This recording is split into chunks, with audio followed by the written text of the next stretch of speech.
On this episode of China Uncensored, what you need to know about Zhou Yongkang.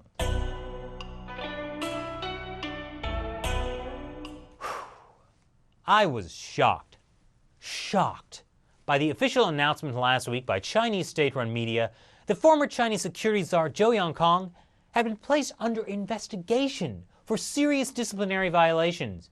Who saw that coming? I mean, look at that face. Who could have ever imagined there'd be sinister intentions behind those puppy dog eyes? Oh, I'm sorry, that's a picture of the Necronomicon. Huh, I guess sometimes you can judge a book by its cover. Along with Zhou, several of his closest relatives have been detained. His wife Jia Xiaoye, younger brother Zhou Yongkang and his family, and eldest son Zhou Bing, together with his wife and parents-in-law. This story broke on July 29th, International Tiger Day, a less than subtle reference to Chinese leader Xi Jinping's corruption campaign that's promised to root out the tigers and flies in the Communist Party. It's almost like someone in the party has a sense of humor. Never thought I'd see the day. So to help you understand why this is a big deal, I've compiled the top 9 things you need to know about Zhou Yongkang. Number 9. Zhous Investigation is almost unheard of in China. There was an unwritten rule that top officials wouldn't investigate each other. They were untouchable, especially after they've retired. That was to avoid the kind of chaos that engulfed the party during the Cultural Revolution. This makes Zhou the highest-ranking member of the Communist Party to be investigated in decades. Number 8. Zhou started out in China's state-owned oil industry, eventually becoming the CEO of one of China's 2 major state-owned oil companies. In fact, in the lead-up to the investigation against him, several bigwigs in China's state-run oil industry with ties to Zhou were placed under investigation. In communist country, there's a very fine line between managing a state-owned enterprise and being a political figure. Being a CEO basically put him on the level of being in charge of a ministry in the state council. Then in 2001, Zhou became the party secretary of Sichuan province. Not an irrelevant position, but far from the kind of power that would earn Zhou a spot in the top 30 of Forbes' 70 most powerful people in the world for 2011. Which brings us to number 7. Zhou may have murdered his first wife. Some people, like his own son, think he had his first wife murdered. In 2000, she was killed in a mysterious car accident. Several reports say that the car that hit her had military license plates. 1 year later, Zhou married former anchor and journalist for CCTV Jia Xiaoye. In addition to being 28 years younger than him, she was also the niece of then top Chinese leader Jiang Zemin.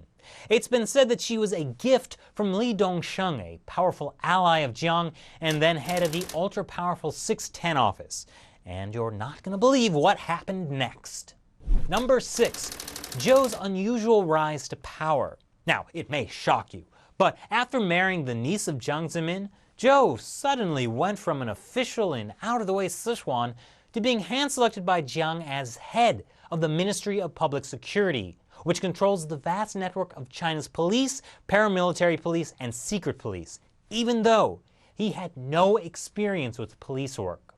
From there, in 2007, he became a member of the Politburo Standing Committee, making him, at the time, one of the 9 most powerful men in China. No one had ever made it into top leadership by working for the security forces, until Zhou Yongkang. That year, he also became the head of the Political and Legislative Affairs Committee. Don't let the official name fool you, though. His role in Chinese politics was primarily getting protesters tossed into illegal, unregistered prisons, supervising beatings and intimidation of religious and ethnic minorities, and ensuring that security forces strike hard against anyone considered a threat to the Communist Party's rule. He also replaced his personal matchmaker Li Dongsheng as head of the 610 office. And now, number 5. Zhou got his power by helping Jiang Zemin in his persecution of Falun Gong. Jiang liked Zhou not so much because Zhou married his niece, but because Zhou was eager to help Jiang in his pet project and legacy, the genocide of Falun Gong, which Zhou was also just as eager to use to grab his own power and wealth. Under Zhou, the number of labor camps grew massively, and at its peak, half of the detainees were Falun Gong practitioners. Number 4. Zhou was good buddies with lovable scamp Kim Jeonghoon. Zhou was the only foreigner on the podium with him when his father Kim Jong-il led him out as the heir apparent in 2012. That's right, not the Chinese ambassador, not even someone with any kind of foreign affairs position, just the head of China's secret police. Which brings us to number 3. Under Zhou, China's domestic security forces began to dwarf the army. That kind of gives you a sense for how things are run in China. The People's Liberation Army has 2.5 million members. It's the largest standing army in the world. But Zhou had a staff of 10 million. And in 2012, his budget was $10 billion more than the budget for the army. That was a lot of power and money behind this guy. And again, he was able to expand his police force primarily by using the persecution of Falun Gong as an excuse. And now, number 2. The real reason why Xi Jinping is going after Zhou. Corruption? No. There's evidence that Zhou and the now purged Bo Xilai attempted to stage a coup which failed, and reports that he orchestrated not 1, but 2 attempted assassinations of Xi.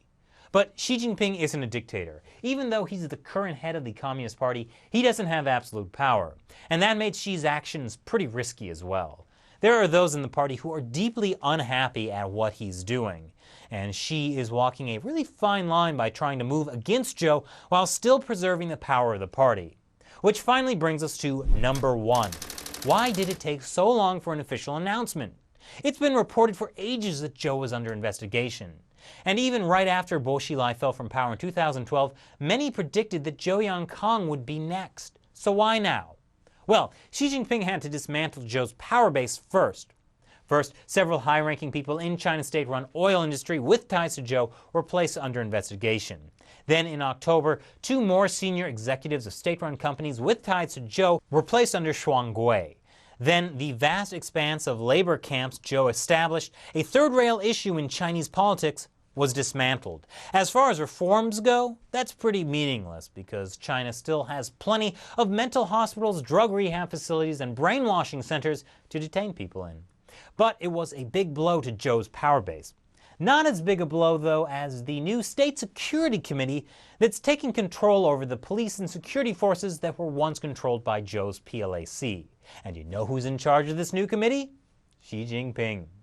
Sources told Reuters that a total of $14.5 billion have been seized from family and associates of Zhou Yongkang. And in just the 4 months between December and March, 300 of Zhou's relatives, political allies, protégés, and staff have also been taken into custody or questioned. But it looks like Xi has won the power struggle, which means that Zhou's crimes have become the official party line. China's army and armed police are officially voicing support for the investigation, and as in the case in these matters, wild stories of sexual extravagance on the part of the accused are being exposed. I mean, Chinese media have to somehow make Zhou out to be a bad guy without making the party look bad. So what happens next? Sooner or later, Zhou will be put on trial, but not for any of his real crimes. Might Xi meet with resistance from counterfactions within the party? Will there be more tiger hunts? All I can say is I think there'll be plenty of material for China Uncensored for years to come.